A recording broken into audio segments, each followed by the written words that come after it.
All right, welcome and thank you for everyone who's joined us today. We're going to have a great conversation discussing how omnichannel advertising strategies can work to really make sure that your brand is on the short list with your most critical B2B buyers.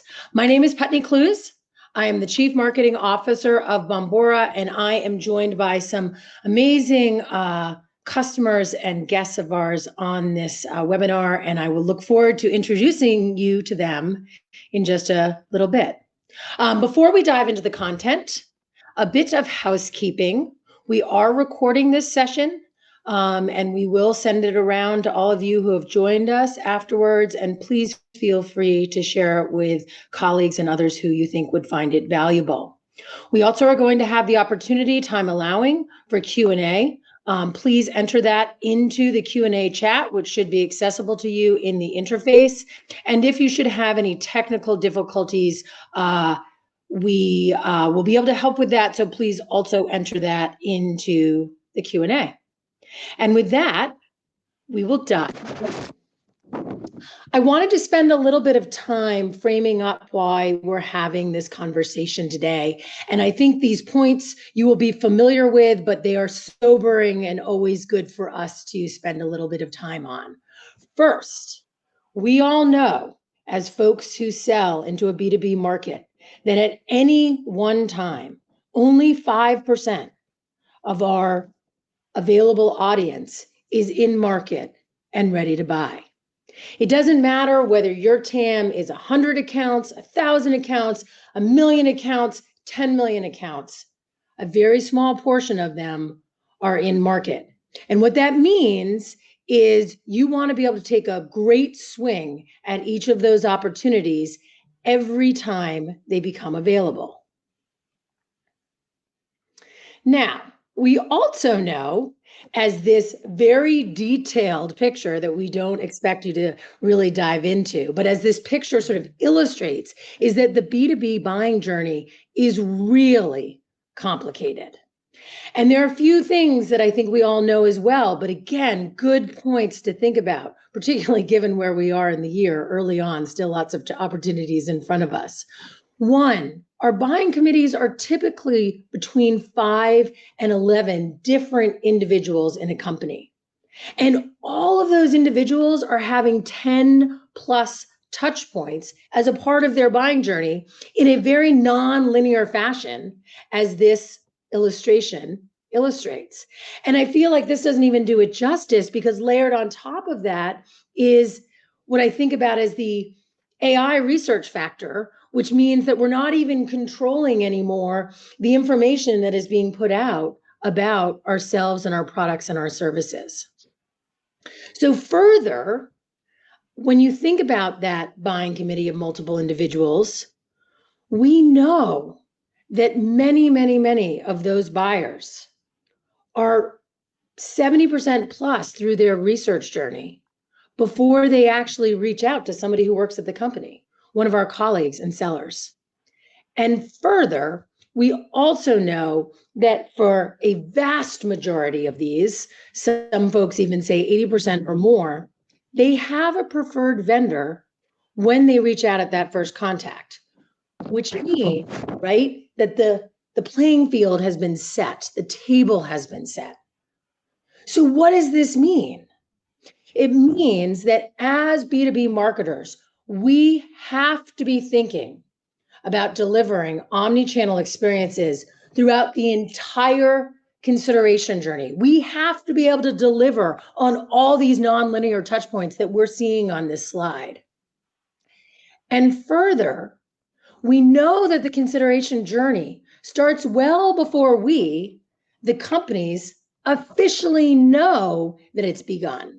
So we've got to be building awareness and brand equity early, often, I would even say all the time, and long before our buyers, that 5% at any moment, are ready to buy. So I'll tell you, when I say all this, I get a little bit of a nervous nervousness in my stomach. It's a lot to handle. But what we have today is a session with 2 Bombora customers who will share their experiences really effectively tackling this challenge and successfully bringing to market omnichannel strategies that do ensure that they're on that short list, that they could very well be the preferred vendor when it's really time that their targets are in market. So before we turn it over to them, which is really going to be the great part of this session and the part that I'm most excited about, I am going to share a little bit about Bombora so that you understand what role we play and what we've helped, how we've helped our customers, the folks that you'll meet today, in addressing this challenge. First, for those of you who may not be familiar with Bombora, a quick introduction. We're typically thought about as the intent data company, and that is something really essential in our offering. But the fact of the matter is we're much more than that. So as you can see on the page, we really think of ourselves as a B2B data pioneer. We specialize in data. It's all that we do. And we derive this data from a very special one-of-a-kind data co-op that enables us to bring a holistic view of account research and consumption behavior to all of our customers. We, from this view, derive actionable insights that make it possible for brands, agencies, and publishers to identify, understand, and reach their prospects and customers throughout their buyer and user experience, the very thing that you're going to hear us talk about today. And within that, to make it more specific, as I said, we have intent, but we also have identity and enrichment solutions and premium configurable B2B audiences. So, as I said, one of the things that's really at the core of everything that Bombora does is our one-of-a-kind data co-op. We have built this data co-op over the last 10 years plus. And as the logos on the slide depict, it consists of leading broad scale and vertical specific B2B publishers, has B2B brand websites, obviously unnamed, and premium data providers. Every co-op member contributes research, behavior, and events. And all of the data in the co-op is collected in a privacy compliant way. We have tags on page agreed to with all of the members. And so there are no concerns about the durability or the usability of the data or the data solutions derived from it. Our co-op is big.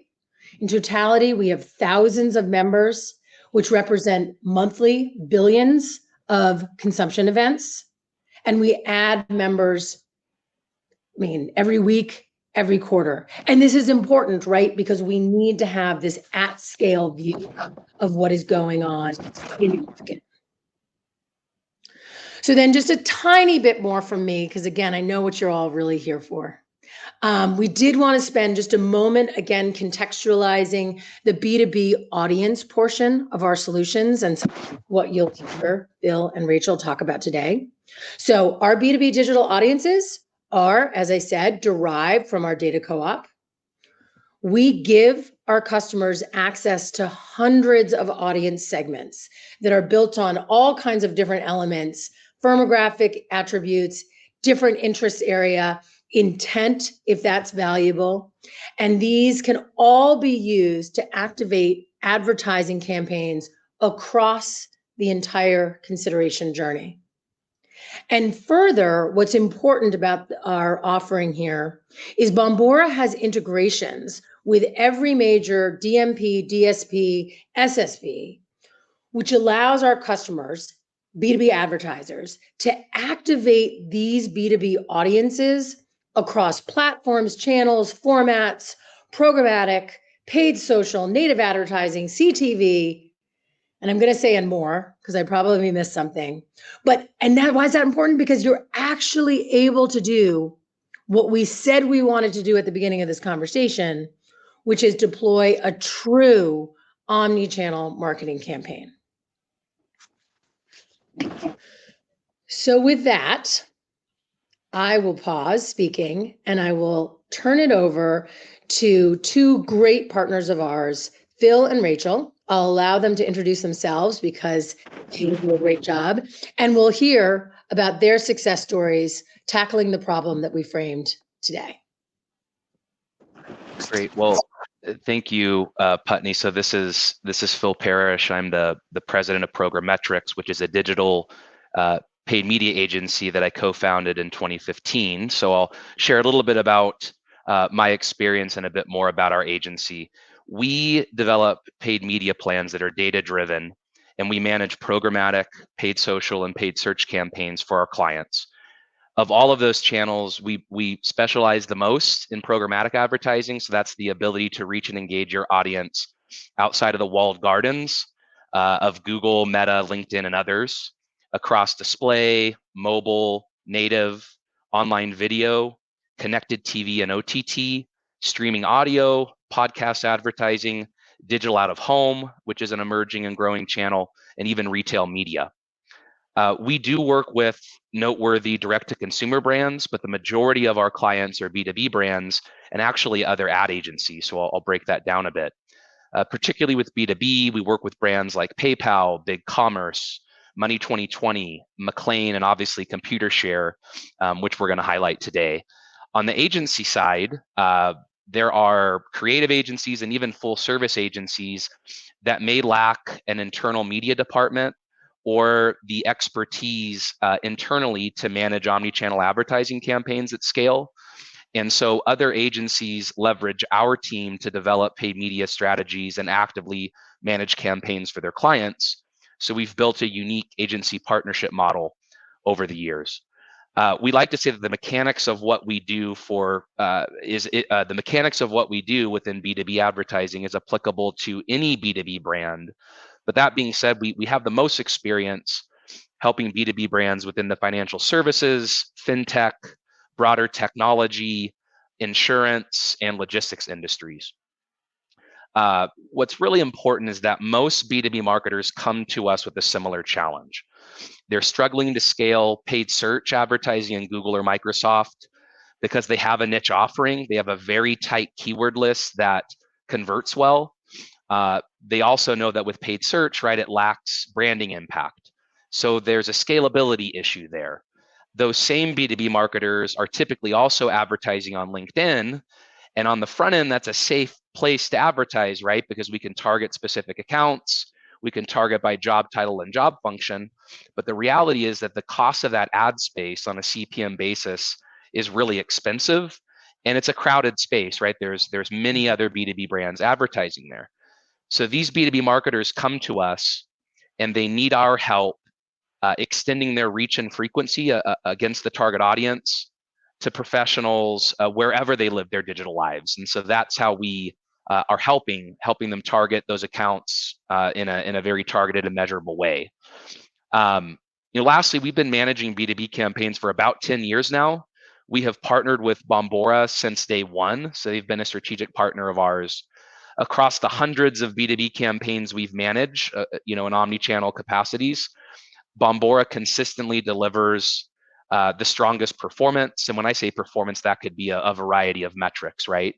That said, and being a good steward of our clients' media dollars, we have to A/B test audience segments from other B2B data providers as well. So we work with Dun & Bradstreet, ZoomInfo, Forbes, Visa, MasterCard, and TransUnion, to name a few others. All of that being said, I'm really excited to introduce our long-term client. And Rachel, I hesitate to say client because you're truly a partner. Rachel Young at Computershare Corporate Trust. Rachel is a forward-thinking marketer, and our team applauds her refreshing approach to B2B advertising and how she emphasizes on building awareness and positive brand association before we can expect our target audience to convert. So with that, Rachel, I'll let you share with the audience your experience and position at Computershare. Yeah, sure. Thanks so much, Phil. Thanks, Putney, for having me. So hi, everyone. Thanks so much for joining us. I'm so excited to share with you our B2B advertising experience. So a little bit about myself. Currently, I'm SVP, Head of Marketing at Computershare Corporate Trust. We are a financial services company. Prior to that, I was a senior research director analyst at Cirrus Decisions, focused on go-to-market and portfolio marketing research. Some of you might know Serious Decisions. A few years ago, they were acquired by Forrester Research. And then even prior to that, I spent many years in Silicon Valley in marketing leadership roles for tech companies, including ServiceTitan, Hitachi, Cadence. So lots of kind of B2B experience over the years, and also helping to inform kind of how the B2B marketing strategy has shifted, from time to time. So I joined Computershare about 5 years ago, and we are a financial services company that was founded in Australia in 1978. So my division, Computershare Corporate Trust, we're focused on helping clients with the administration and management of strategic financial deals relating to M&A, debt issuance, structured finance. Our buyers and influencers are CFOs, managing directors, general counsels, law firm partners, senior associate. So pretty executive level kind of personas that have very small and short attention span. And so the challenge is always, how do we reach them? So in general, for Computershare Corporate Trust, our sale is a complex service or solution sale, longer sales cycle, but high revenue impact. So that's a little bit of an overview, Phil. Thanks, Rachel. Talk about why your team went into market to identify and select a new paid media agency, and perhaps more importantly, the problem you were trying to solve.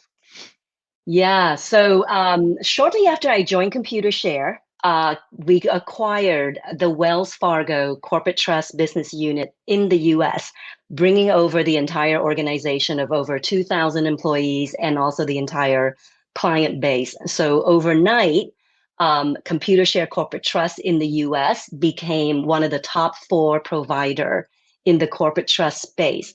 But because we separated from the Wells Fargo name, the challenge was the market and the employees and the teams were not familiar with Computershare Corporate Trust as a brand. So, the people were the same, the employees, the teams, the staff were the same. The expertise in corporate trust was the same as it was legacy Wells Fargo. The relationships were the same. We had a new name. And so the biggest challenge we faced was branding.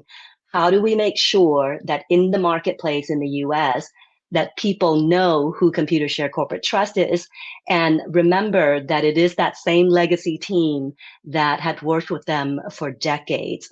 And so really that was the main challenge, Phil, was how do we raise awareness and recognition of the Computershare name so that the next time a financial deal happens or buyers are in market, they remember Computershare and put us on the short list and invite us to the dance, right? Versus, oh, we used to work with Wells Fargo Corporate Trust and now they're gone. And so poof. So that was really the challenge, was making sure that we build our brand in the US and continue to be on the short list when buyers need us with a financial deal.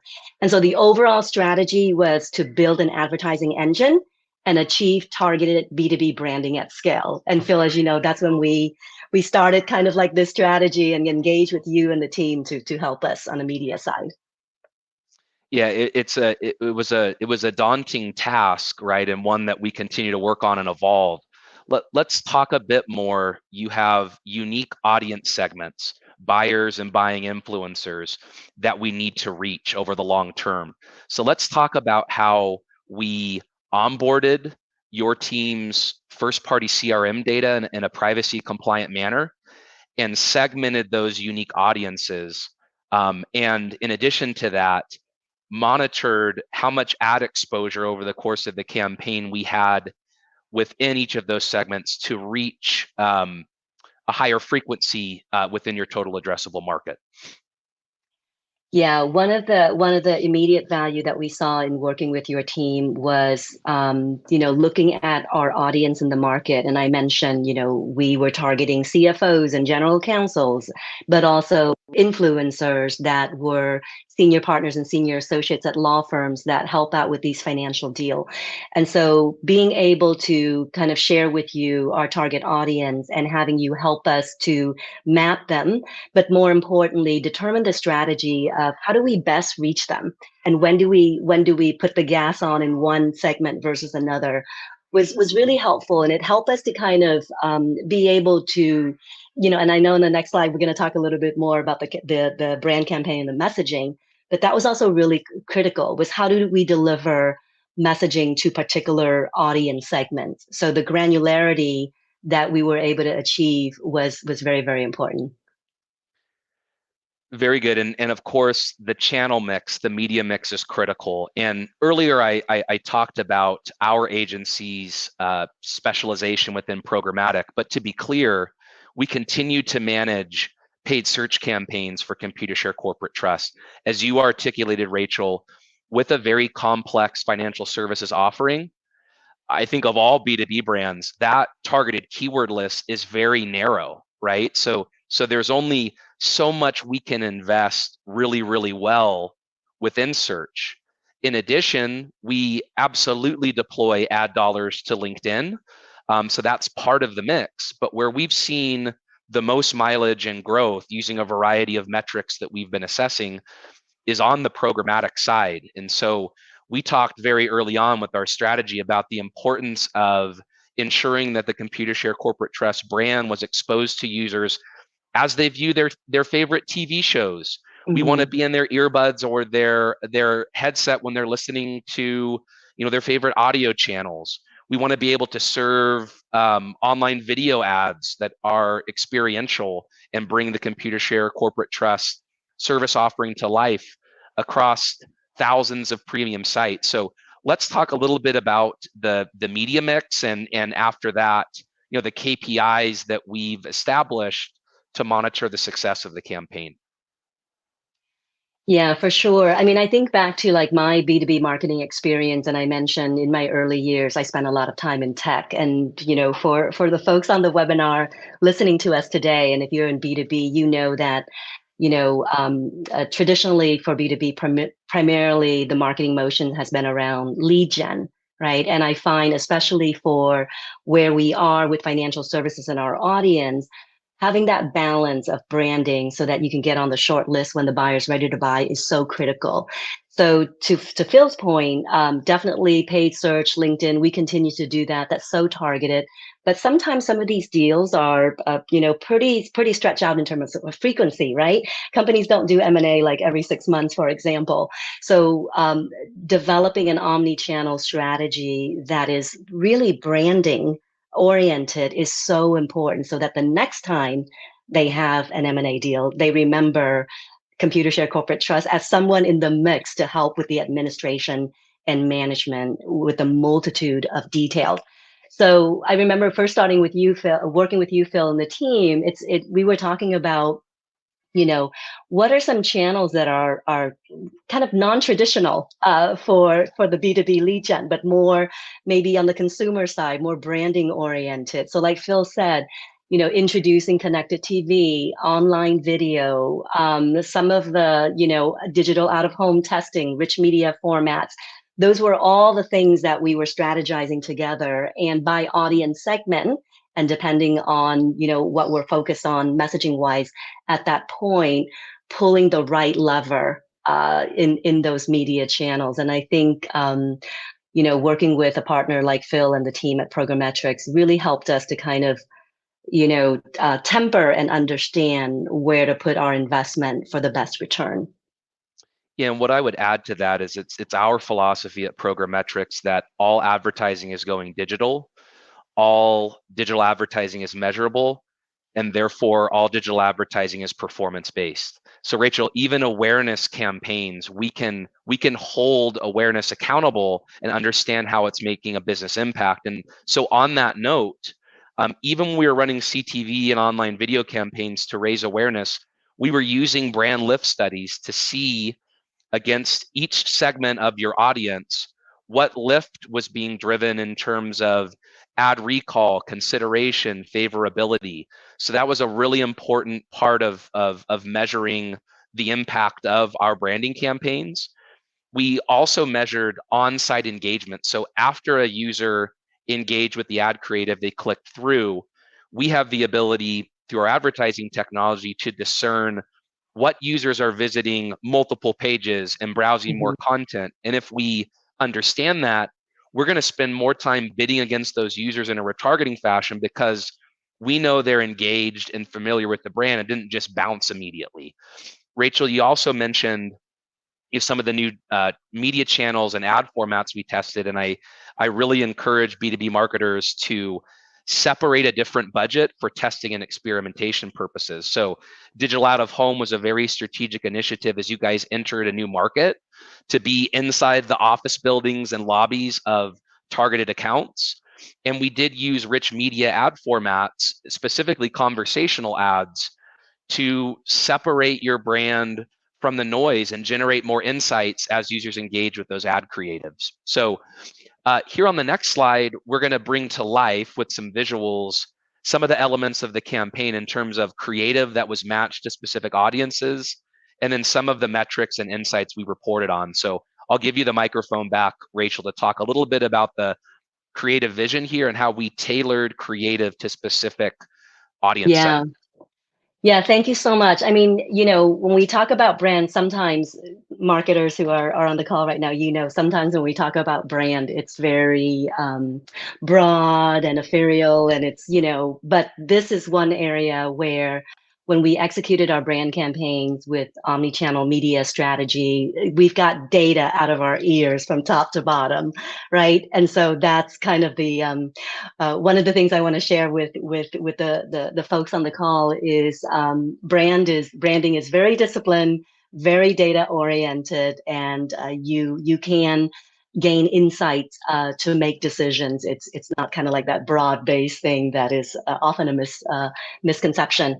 But so for us, so again, right, establishing the Computershare Corporate Trust brand in the U.S. market, our core campaign theme was around trust. I mean, the word is in our name, but it's also a trust is a legal financial term. It's what we do, but we also wanted to make sure that in our campaign, we leverage trust, that important human emotion, and make that connection, right? So not only conveying what Computershare does, but hey, you can trust us. Trust makes it work. This is what trust feels like when you partner with Computershare.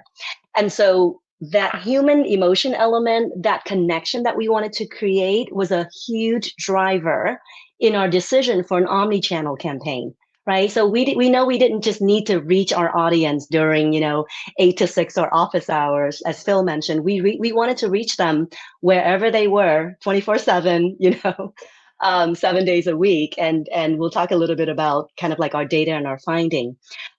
So we built our brand campaign around trust.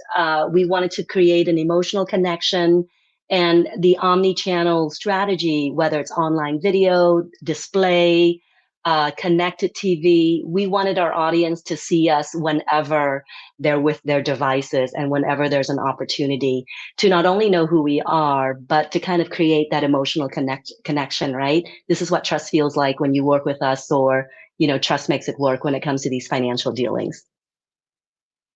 Yeah, and as you can see on the insights there on the right, throughout the course of the campaign, we continue to do this today.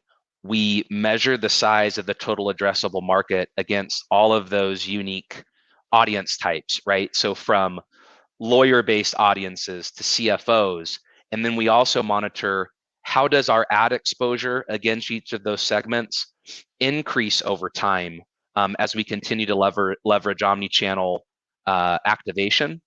Rachel, you mentioned, time of day analysis. It was very intriguing within the data to see that those professionals that commuted home and were watching their favorite content or doing additional research, whether that was on their mobile phone or personal PC, tablet, were able to connect to those individuals within their home, right, to extend reach. And we were seeing that many professionals were engaging with the campaign long after normal business hours, right? So we were letting the data help us guide how we're going to bid up or down during time of day. And we're also looking at demographic data. So I think an important element here is that as B2B marketers, we think so much about the ICP and the profile of the business professional. Well, that professional is a consumer and a human being as well. And Yeah. so even looking at demographic data, we know that more decision makers within B2B are skewing younger. So how do we bid up on users that are of a younger age group? These are all things that we're able to learn with the campaign to adjust our media mix and our targeting along the way. Anything you'd add Yeah, there, Rachel? I remember working with Phil and kind of talking about our vision and what we're trying to accomplish. And Phil, you remember I used the word, I want to surround the audience. I want to surround the target audience, right? So surrounding the target audience is exactly what Phil was describing, different media channels, but also the time frame. So we discover through data that, we have pretty high engagement with our ads in the evening time. So the 9 o'clock, 10 o'clock, 11, and that's all of us, right? Dinner is done, we're getting ready to go to bed, and we're just scrolling. So absolutely right, Phil. Kind of looking at our target audience, the CFO, the law firm partner, the managing director, just as individuals and consumers, like we all are, and kind of our behavior around how we use our digital devices. One of the key things that we really loved, Phil, was connected TV was a really fantastic medium for us in terms of just getting our message out there. So we do 30-second anthem videos, we do 15-second cuts. And so connected TV is fantastic for that.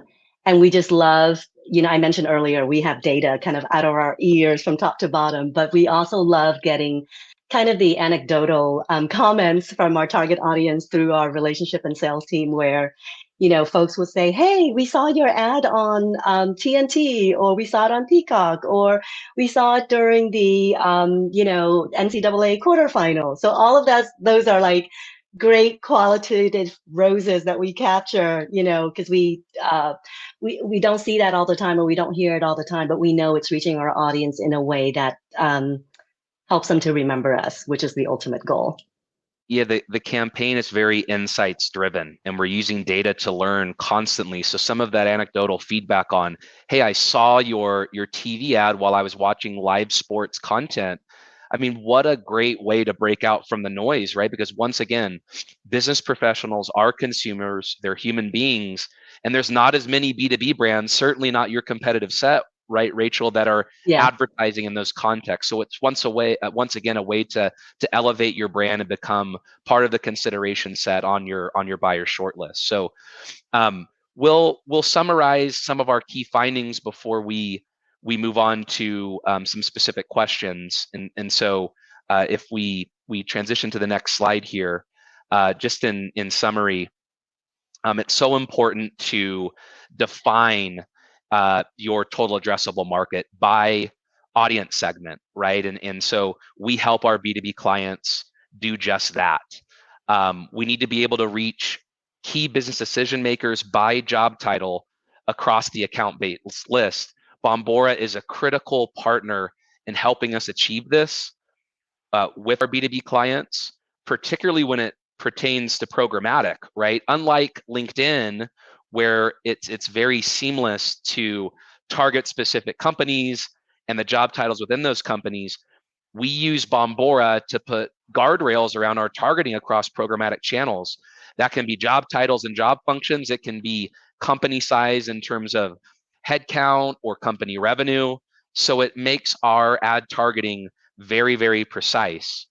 Another component I want to spend a moment talking about is the underlying advertising technology that we're using. And it's our belief, if you really want to move the needle in terms of B2B advertising, that you need to be investing 6 to 7 figures per year in paid media. And to drive those incremental performance gains, you need to be utilizing the best programmatic buying technology. We're a long-term partner of the Trade Desk. Bombora over time has built a very deep an innovative relationship with the trade desk. And so the trade desk helps us take, our clients' first party data and the B2B data that Bombora provides, and then enriches that against consumer signals as well in a manner that's not cookie based. So it's using anonymized IDs, and this is what helps us activate omnichannel at scale in a very targeted fashion that's not dependent on third-party cookies, and it's using all of those data sources to drive better targeting. And then lastly, Rachel, this is something we're actively setting up and going to start testing. Is Bombora came out with a new capability called Intelligent ABM or IABM that allows us to set frequency cap thresholds at the account level. So Putney, you talked about the size of an account-based list earlier. We need to be able to ensure that all of the accounts on our list are receiving similar ad exposure. Perhaps even more compelling, and a reason that Rachel's so eager to test this, is that we can also discern ad exposure at the account level and engagement in terms of clicks, click-through rate at an account level. So a very powerful reporting strategy that we're deploying for other B2B clients as well. Yeah. So Phil, on just on that piece, I want to make sure that we touch on two items for the audience on the previous slide, which is also related to an ABM motion around content and retargeting. So we do the advertising for the brand, getting that high level message, but also content is really key. And we leverage the native ads, and we try to now deliver the content, tell more of our story to those granular target segments that we talked about. We also, Phil, if you remember, leverage the omni-channel strategy to do a product launch. So there's a new cat in town, cat ears creative that you see is around a new service that we launched last year. And again, just the omni-channel strategy allowing us to be very, very targeted, but be able to surround the audience and leverage this advertising and integrate it with other aspects of marketing, such as, in-person events and conferences. So a really good part of the entire marketing mix. Yeah, that's a great point. We can extend digital advertising to key industry conferences. We can reach and engage those users during the event, and using location retargeting, keep your message top of mind after the event. And to your point, we had unique native advertising units that drove traffic to content offerings, whether those were checklists, white papers, infographics. So there's synergy between the ad experience and where we're directing that traffic on site.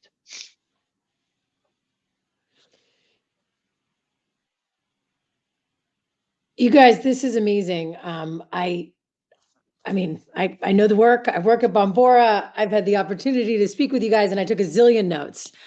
So thank you so much for sharing this really, really great perspective. And I'll tell you, we don't have that much more time left, and I have myself many questions. So we'll jump right in if that's okay.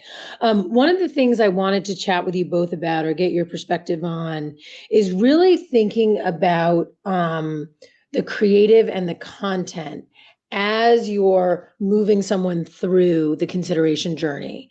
And we all know there's a difference between, and Rachel, you touched on it, the type of messaging that you do, when you're trying to get on the short list, be preferred, be remembered, and as you move them through, getting closer and closer to when they might need the actual service.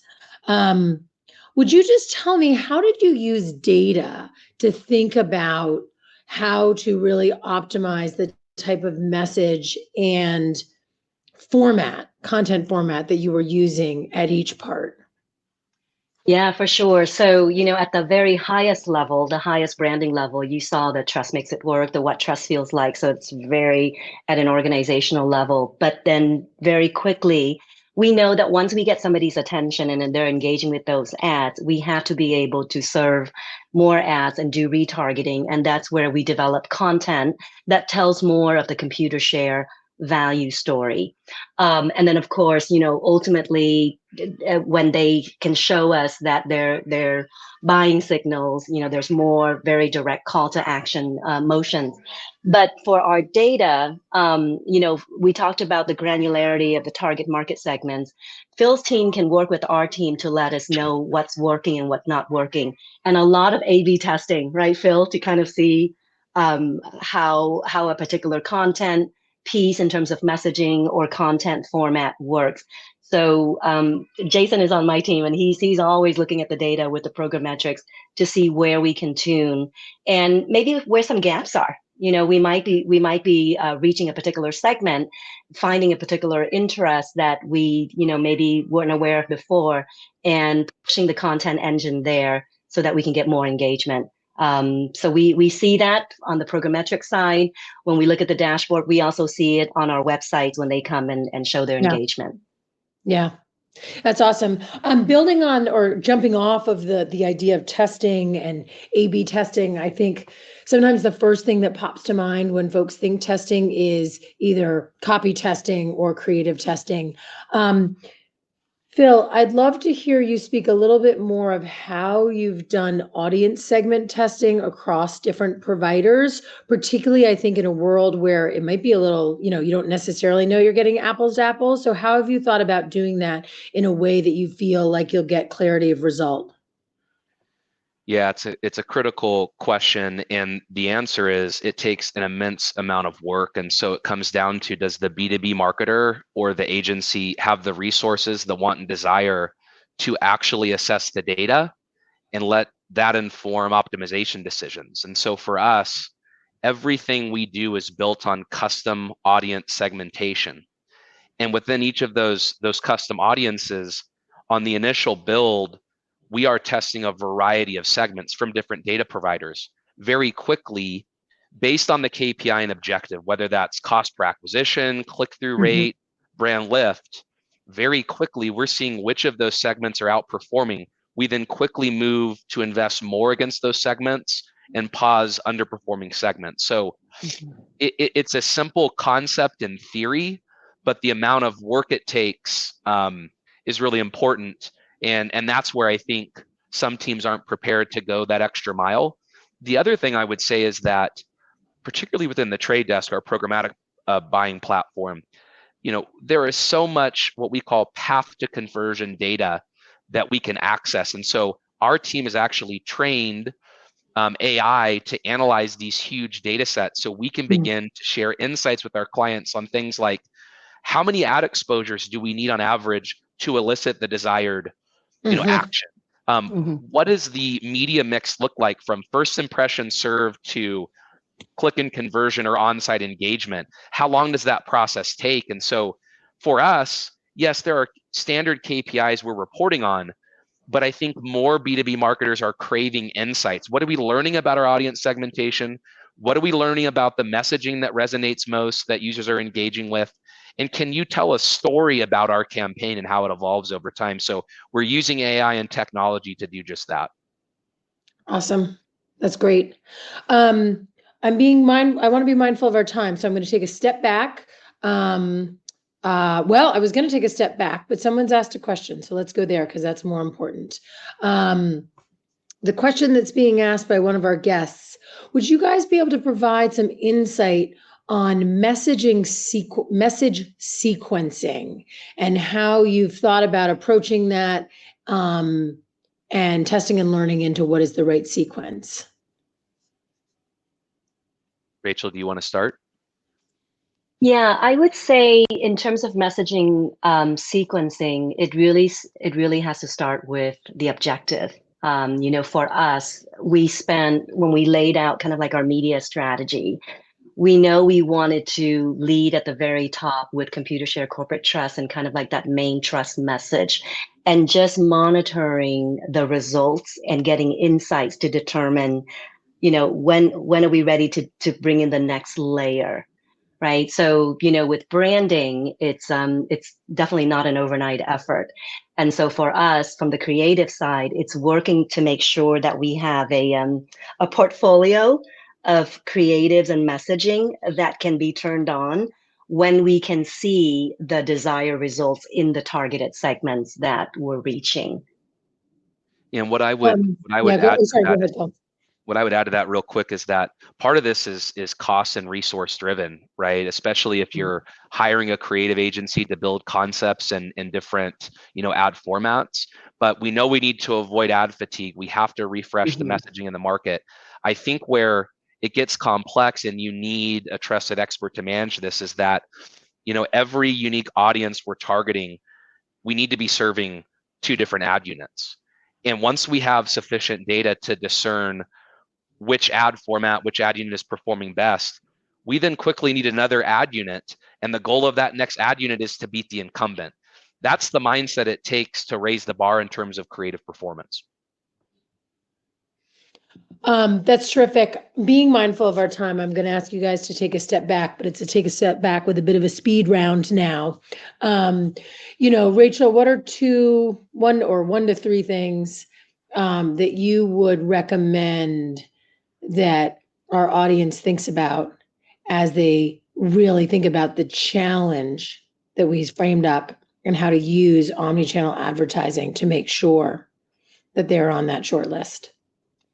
Yeah, I would say particularly in B2B, branding is becoming more critical than ever, right? You guys know the variation of the 95 to 5 rule. Only a certain percentage of your market is ready to buy at this time. So investing in branding, leveraging omnichannel is for us in financial services, and I think more and more in other B2B industry is really the key. So it's really worth doing the exploration.